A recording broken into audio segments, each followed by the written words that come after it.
thing with a combination of flowers and grass. After that, I extended our path over to the entrance of the farm. I then created rows using spruce slabs and waterlogged them so that the farm will stay hydrated.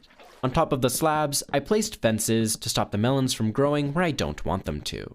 Finally, I tilled the ground and planted all of my seeds. Once everything grows, it'll bring so much color to the area. I want to create more paths so that we can keep expanding our base, so I headed down to the mine and gathered a bunch of gravel for coarse dirt.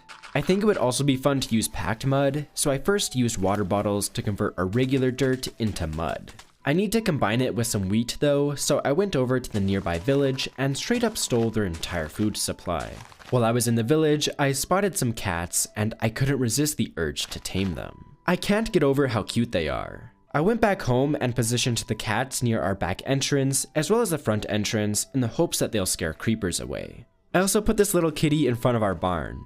Just look how small it is, it's so cute. I don't have any name tags yet, but once I get some, I'll name these cuties, so be sure to let me know if you have any name ideas. Getting back to build mode, I used the wheat that we got to finally craft our packed mud. After that, I built a path extending further along the top of the hill. I then used the packed mud we made to add more texture variation into the path. I also mixed in just a tiny bit of granite, which I think fits the block palette nicely. While I was at it, I also textured the paths at the bottom of the hill.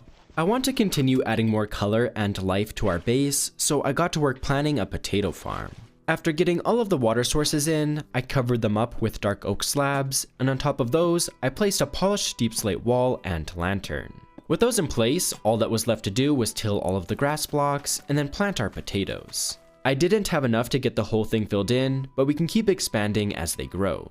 I like this design so much that I got to work building a similar one at the bottom of the hill. Only this one will be a wheat field. I got interrupted by a pillager, which was a bit annoying, but I got the farm all put together in no time. These farms are adding so much character to the area and really helping with that cozy vibe, so I can't help but add one more. This one is going to be a bit different though, since it's for sugarcane. I made a border using path blocks, and then created alternating rows of waterlogged spruce slabs and sugarcane. It's a simple design, but I think it helped fill out the space quite nicely.